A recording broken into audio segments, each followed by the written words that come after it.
नमस्कार।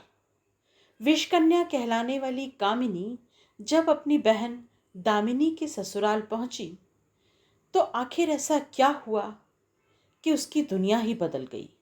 आइए सुनते हैं विषकन्या कहानी के इस चौथे भाग में।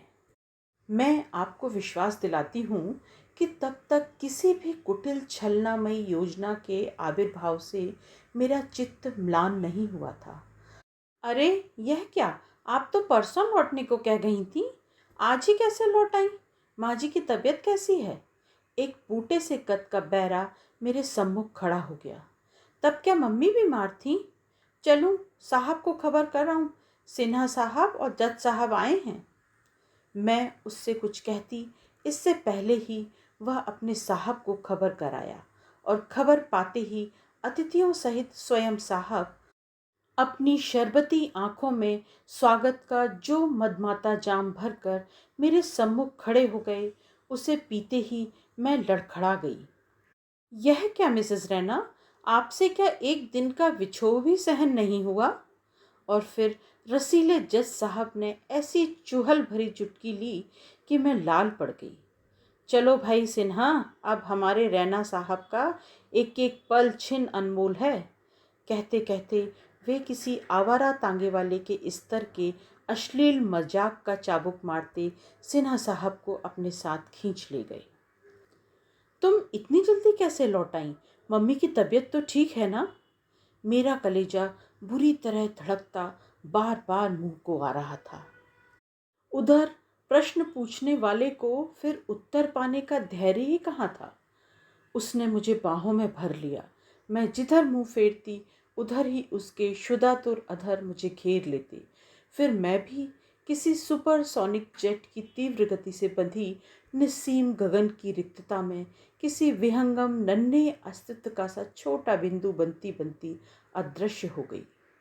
प्रत्येक पाप कर्म की खाई में कूदने से पूर्व मानव की अंतरात्मा उसके कानों के पास आकर कैसी चेतावनी देती है, इसका मुझे उस दिन स्पष्ट अनुभव हुआ।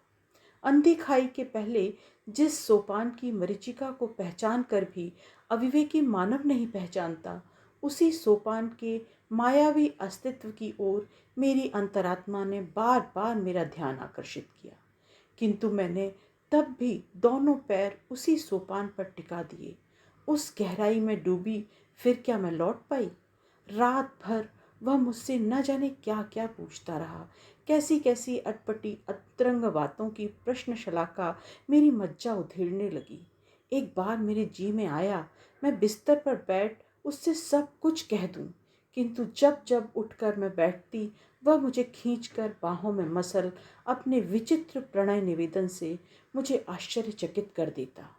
हाय, यह क्या वही शर्मिला छोकरा है जिसके मुंह से बोल भी नहीं फूटता था और जो मुझे देखकर उस दिन लाल पड़ता किसी नवेली दुल्हन को भी मात कर गया था। मैं तब यह क्या जानती थी कि पुरुष संयमी संस्कारी होने पर भी रात्रि की नीरव निस्तब्धता में कभी सुंदरी सहचर्य का साहचर्य पाते ही बन उठता है वार वनिता सा धृष्ट, मुखर एवं निर्लज। मेरा प्रणयी बोलते बोलते फिर ऐसे सो गया जैसे कोई नन्हा बालक अपनी मनपसंद कहानी सुनते सुनते नींद में ढुलक पड़ा हो। बाहर की रोशनी के हल्के उजाले में उसका भोला चेहरा मैं देर तक देखती रही। क्या रंग था और कैसा नक्शा! उस पर उसके चिकने शरीर पर चांदनी भी फिसल रही थी। दीदी से अब यह बात छिप ही नहीं सकती थी और एक बार पता लगने पर वह उसे कभी मेरी तरह एक साधारण घटना के रूप में स्वीकार नहीं कर पाएंगी। दीदी मायके गई हैं, जानकर भी मैं क्यों नहीं लौट गई। जब भवानी बैरा अपने साहब को बुलाने गया, मैं भला भाग क्यों नहीं गई? जानबूझकर ही तो मैं आग से खेलने लपकी थी। अब अपनी करनी भुगतनी तो होगी। मैं क्या जानती थी कि इस सुदर्शन व्यक्ति के हृदय की गहराई में मैं आकंठ डूबकर खो जाऊंगी। उसके जगने पर तो शायद कुछ नहीं कह पाऊंगी। क्यों ना उसके जगने से पहले ही उठकर मैं कलकत्ता लौट जाऊं। वहां जाकर दीदी से सब कह दूंगी। सब तो नहीं कहूंगी, कुछ तो छल बल के चातुर्य से छिपाना ही होगा। मैं दबे पैरों उठी, आईने में अपना चेहरा देखा तो दंग रह गई। क्या एक ही रात में मेरा चेहरा मुझे ही छलने लगा था? रस से छलकती मेरी आंखों को अब किसी सज्जा की अपेक्षा नहीं थी। मेरे रक्तिम अधरों से अब मेरे विदेशी लिपस्टिक के अक्षय कोश भी एक भी रस संजना शलाका होड़ नहीं ले सकती थी। मैंने बाल संवारे, एक बार फिर बड़ी ललक से दर्पण को निहारा और पलंग के पीछे बड़े चातुर्य से छिपाया गया एयर बैग निकालने झुकी। सहसा सोने वाले ने लपक कर मुझे फिर पलंग पर खींच लिया और पागलों की तरह चूमने लगा।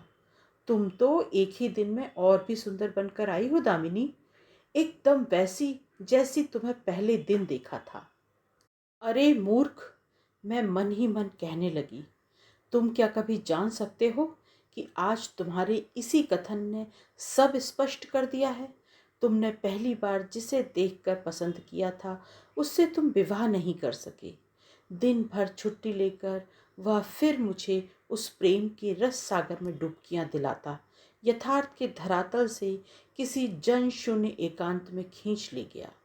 यहाँ न पैरों तले धरती थी, न सिर के ऊपर आकाश। जहाँ किसी अदृश्य आम कुंज की अमराइयों में बैठी शत सहस्त्र कोकिलें एका साथ टहुकती थी। जहाँ किसी शून्य महल से टप टप टपकती अमृत बूंदों से नहाकर मैं निकली तो वह कगार बड़ी दूर छूट चुकी थी। जहाँ इतने वर्षों से किसी ठूंठ वृक्ष सी ही खड़ी थी मैं। दूसरे दिन का भोर समीप था। तब क्या रात्रि के इस अवसान के साथ ही मेरे एक दिन की बादशाहत मुझसे छिन जाएगी? जिस स्वर्ण सिंहासन पर बैठे 2 ही रातों में शाही फरमान लिखते लिखते मेरा हाथ सधने लगा था, वह क्या दीदी के आते ही मुझसे छीन लिया जाएगा? अब एक ही उपाय रह गया था। आज दीदी 12 बजे तक लौटने को कह गई थी। जैसे भी हो उनके यहाँ आने के पहले ही मुझे वहाँ पहुँचकर उन्हें सब कुछ समझाना होगा।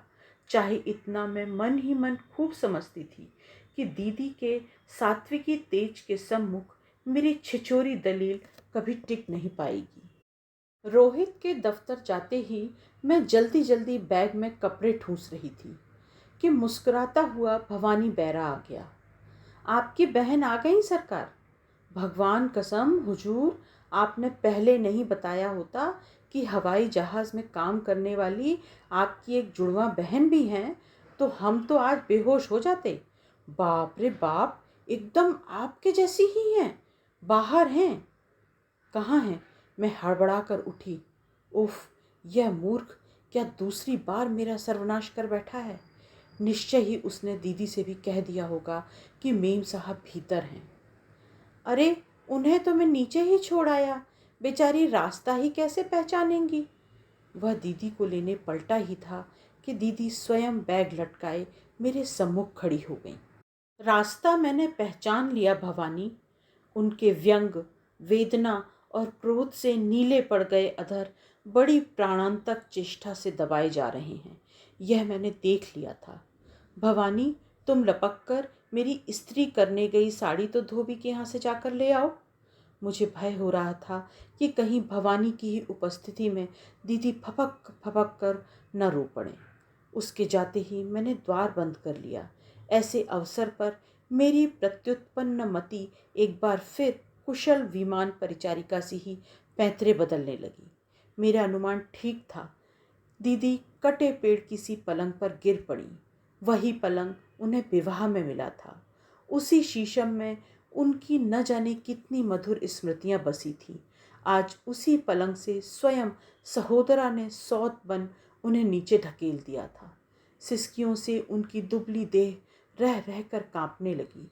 जीवन में पहली बार मैं कुछ पलों तक हाथ बांधे खड़ी रह गई थी।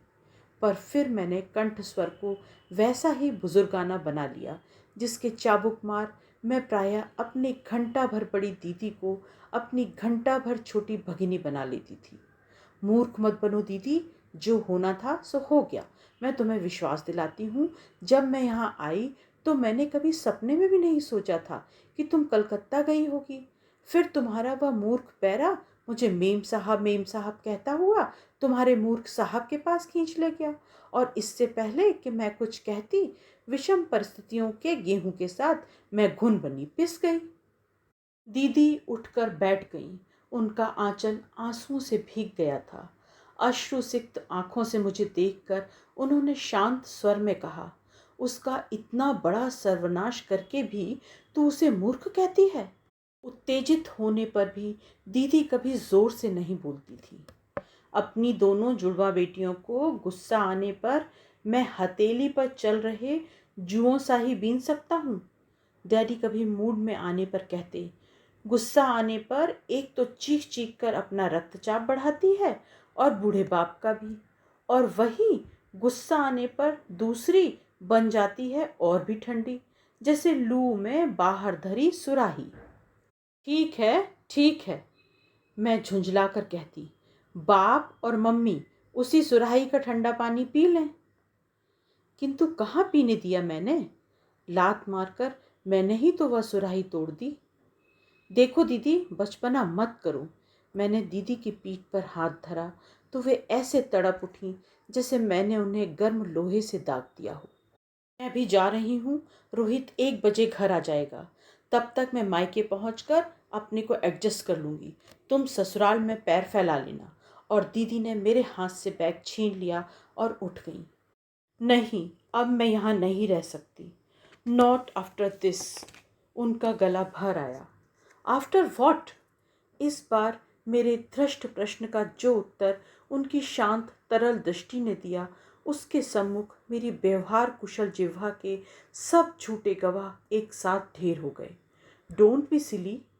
मैंने फिर उन्हें पलंग पर धकेल दिया। तुम्हारा मूर्ख पति तुम्हें ही मुबारक हो। दीदी फिर तड़प कर उठ गई। तूने उसे फिर मूर्ख कहा? क्यों? मैं एक बार फिर अपनी निर्लज्ज बेहया हंसी से मरे सांप की आंखें कोंच उठी। मूर्ख ना होता तो इतनी बड़ी भूल करता? I can sue him.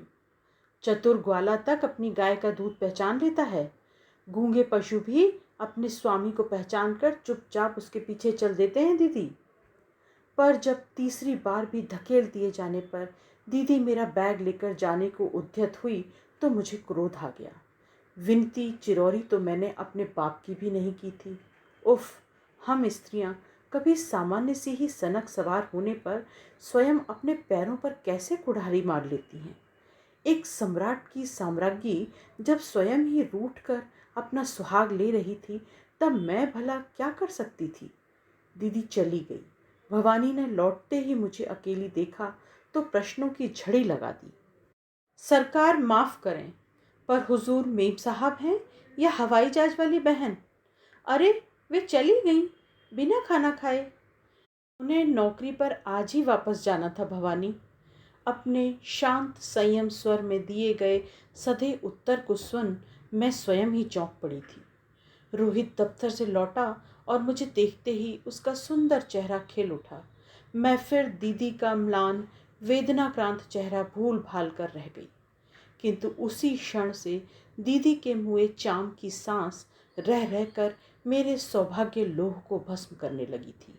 दीदी अपने इस ससुर ग्रह के लिए मर खप चुकी थी, किंतु कहते हैं कि आत्मघाती प्रेतात्मा रह रहकर अपने ग्रह में मंडराती रहती है। मन के अधूरे अरमान लेकर स्वयं ही उन्होंने अपने प्राण ले लिए थे। इसी से उनकी अतृप्त आत्मा बाहर भीतर जाते मुझे छलने लगी थी। कभी मुझसे कोई चूक हो जाती और कभी दीदी की अनजान गृहस्थी की असंख्य देहरियों से ठोकरें खा खा कर मैं गिर पड़ती। खाने की मेज पर उसी दिन मैंने कटी प्याज की प्लेट रोहित की ओर बढ़ा दी तो वह आश्चर्य से मुझे देखने लगा। क्या हो गया है तुम्हें दामिनी? 3 महीने बाद आज फिर वही भूल कर रही हो जो शादी के दूसरे दिन की थी। मुझे प्याज की एलर्जी है, यह क्या भूल गई तुम? मैंने हड़बड़ा कर प्लेट हटा दी। फिर भवानी ने कहा, मेम साहब दूध का हिसाब कर दें। मैं फिर बौखला गई। क्या पता दीदी दूध का हिसाब किस कमबख्त कॉपी में लिखती थी। और फिर धोबी, कैंटीन, न जाने दीदी के कितने हिसाब एक साथ किसी शत्रु पक्ष की इन्फेंट्री के सधे निशानेबाज गनर्स बने मेरी ओर घातक बम गोले छोड़ने लगे। पर मैं भी जैसे बाबर की तुलगमा गोलंदाजी सीखी दुस्साहसी तोपची बन गई थी। दूध वाले से कह दो कॉपी कहीं खो गई है, खुद हिसाब बता दे। मैं अपने जवाबी हमले से दुश्मन के दांत खट्टे कर देती। धोबी से कहती तुम कपड़े बोलते जाओ, मैं मिलाती जाऊंगी, और कोरी कॉपी में कलम चलाने लगती। एक दो बार मैंने रोहित की संदिग्ध दृष्टि को देखकर भी अनदेखा कर दिया। दीदी को मैं जन्म से ही नहीं, माँ के गर्भ से भी जानती थी। वे क्या उन कूढ़म गज थुलथुली गृहिणियों में थीं जिनकी चाबी के गुच्छे और हिसाब की कॉपियां आए दिन खोती रहती हैं। वैसे मैं तो सोचती हूँ जिस स्त्री का चाबी का गुच्छा जीवन में एक भी बार न खोया हो वह स्त्री कहलाने योग्य ही नहीं है। स्वयं मेरी चाबी सप्ताह में 5 दिन खोती रहती थी। बाएं पैर की चप्पल यदि एक कमरे में होती तो दाहिनी चप्पल दूसरे कमरे में। तेरा विवाह होगा तो तेरा दूल्हा अपने कर्मों को रोएगा बेबी, दीदी कहती। तेरी कैसी फूहड़ गृहस्थी होगी, मैं सोच भी नहीं सकती हूँ। तब सुन लो दीदी, मैं कहती, मैं ऐसा पति ढूंढूंगी जिसे एक आदर्श प्रेमिका की खोज होगी, एक आदर्श हाउसकीपर या मैट्रन की नहीं। पर रोहित का बार बार काक दृष्टि से मुझे देखना जैसे अब कुशल प्रेमिका को आदर्शों से विचलित करने लगा था। मुझे लगा कि चतुर शिकार ने अदृश्य मचान पर डटी नियति को देख लिया है। अब उसकी लोलुप आंखें पेड़ के तने से बंधे पुष्ट पाठे पर पढ़कर भी नहीं पढ़ना चाहती थी। रात को वह चुपचाप आकर मेरे पार्श्व में लेट गया। न उसने मुझे पुकारा, न अपने स्वाभाविक अधैर्य से मुझे बाहों में ही खींचा। रात भर उसकी बदलती करवटों, बड़े यत्न से दबाकर ली गई जमुहाइयों एवं लंबी लंबी सांसों को सुनती मैं समझ गई थी कि मेरे बगल में सोने वाले की आंखों को मेरी तरह मायावी निद्रा छल रही है। सुबह वह गुमसुम बना नाश्ते से खेल करता उठ गया था। शायद दीदी ही उसके कपड़े भी निकाला करती थी। इसी से न जाने कब क्या भूल कर बैठूं, यह सोच मैं बड़े छल बल से उसके ठीक तैयार होने से पहले ही नहाने खिसक जाती थी। पर निरंतर 3-4 दिन तक एक ही आशय की फर्जी अर्जी दे व्यर्थ बीमारी का बहाना बनाने वाली कर्मचारी को भला कौन अफसर नहीं पकड़ लेता।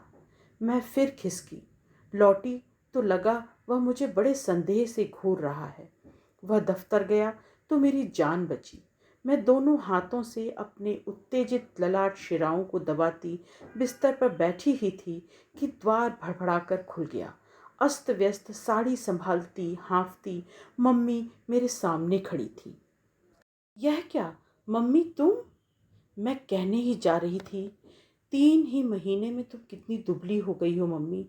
तभी मैंने अपने को याद दिलाकर सावधान किया, तुम कामिनी नहीं दामिनी हो मूर्ख। कुर्सी खींचकर मम्मी स्वयं ही बैठ गईं। उनका ऐसा थक्का पीला चेहरा तो तब भी नहीं था जब उन्हें दिल के दौरे का पहला झटका पड़ा था। क्या बताऊं, अभी अभी पता लगा और मैं भागती तेरे पास आई। भरा कलेजा धक धक कर उठा। उफ, तब क्या मूर्ख दीदी ने सब कुछ मम्मी से कह दिया। तेरे डैडी दिल्ली गए हैं और लौटने पर उनसे कहूंगी भी क्या। आंधी तूफान सी तो वह हमेशा ही लौटती थी, पर इस बार उसे देखते ही मेरा कलेजा कांप उठा था। वह तो बेबी नहीं, जैसे तू ही लौट आई थी। मेरे डैडी नहीं होते हैं तो मैं हमेशा एक ही सब्जी बनाती हूँ। उस दिन भी लौकी की सब्जी बनी थी, और दिन होता तो वह मुझे चीर कर धर देती। मम्मी, फिर तुमने लौकी का अपना अलौकिक साग बना दिया। पर एक शब्द भी नहीं कहा छोकरी ने, चुपचाप गर्दन डाले खाती रही। कितने दिन की छुट्टियां मिली हैं, मैंने पूछा तो कहने लगी, मम्मी नौकरी छोड़कर आ गई हूँ, अब छुट्टियां ही छुट्टियां हैं। और फिर दोनों हाथों से मुंह ढांप कर सिसकने लगी। 10 महीने गर्भ में रखा है, पर आज तक जिसकी एक चाल भी कभी नहीं समझ पाई, वह एक बार फिर पहेली बुझाने चली आई है। मेरा माथा तो उसे देखते ही ठनक गया था। आखिर लाख हो, माँ हूँ, क्या इतना भी नहीं समझ सकती। कभी नींबू चाट रही है, कभी दिन भर अलसाई पड़ी सो रही है, कभी गुसल खाना बंद कर उल्टियां कर रही है। मैंने पूछा तो फिर रोने लगी। यही डर तो मुझे हमेशा था दम्मू, कि छोकरी एक दिन ऐसे ही बाप की नाक कटवाएगी। मम्मी फिर सिसकने लगी। कई बार पूछा, पुचकारा, फुसलाया, पर कुछ कहती ही नहीं। मैंने कहा, उसी से शादी क्यों नहीं कर लेती? अभी क्या बिगड़ा है? मुश्किल से दूसरा महीना होगा। कहने लगी, मम्मी मैं उससे शादी नहीं कर सकती। क्यों? मेरे जी में आया छोकरी को एक झापड़ धर दूं। क्यों? क्या वह आवारा शादीशुदा है? कुछ भी नहीं बोली, बस नीम के पेड़ को देखती रही। मुझे भी गुस्सा आ गया, खूब चली कटी सुनाती रही, पर वह तो जैसे मिट्टी की मूरत बन गई थी। ऐसा बेदाग खानदान है हमारा। तुम दोनों को मैंने ऊंची से ऊंची शिक्षा दी, कभी कमीनी सोहबत में उठने बैठने नहीं दिया, फिर यह कैसे हो गया? हाय, मैं समधियाने में कौन सा मुंह लेकर जाऊंगी? मैंने बौखला कर छोकरी के कंधे झंझोड़ दिए। तब अपने डैडी के घर लौटने से पहले उसी के पास चली जा। नहीं मम्मी, अब मैं उसके पास नहीं जा सकती। उसकी आवाज़ सुनकर ही तो मैं तेरे पास भाग कर आई हूँ। हे भगवान, यह कैसी अनहोनी घट रही है। जलती आग में हाथ डालने पर भी आज मेरा हाथ क्यों नहीं जलता? अगले महीने तेरे डैडी के होटल का गृह प्रवेश है और उस हरामजादी ने उन्हें बुढ़ौती में यह तोहफा दिया है। चिंता मत करो मम्मी, मैंने एकदम दीदी का अभिनय किया। तुम घर लौट जाओ, पुरोहित आता ही होगा। तुम्हारी आंखें एकदम सूज गई हैं, अभी उससे यह सब छिपाना होगा। मैं शाम को घर आकर सब ठीक कर लूंगी। मम्मी ने बहुत दिन बाद मुझे छाती से लगाकर मेरा माथा चूमा और रुंधे स्नेह विगलित स्वर में कहने लगी, मैं जानती थी तू ऐसा ही कहेगी। तूने कभी क्या मुझे एक दिन का भी सिरदर्द दिया है? उस बज्जात का सब अन्याय हमेशा अपने ही ऊपर ओढ़ा है। न चाहने पर भी मेरे अधर व्यंग्यात्मक स्मित में खिंच कर रह गए। ठीक ही कह रही थी मम्मी। क्या वे कभी जान पाएंगी कि उसकी दो जुड़वा बेटियों में से इस बार कौन किसका अन्याय ओढ़ रही है? विष कन्या के चौथे भाग की कहानी बस यहीं तक। कामिनी और दामिनी के जीवन में आगे क्या हुआ, जानने के लिए इसका अंतिम भाग मतलब 5वां भाग ज़रूर सुने। नमस्कार।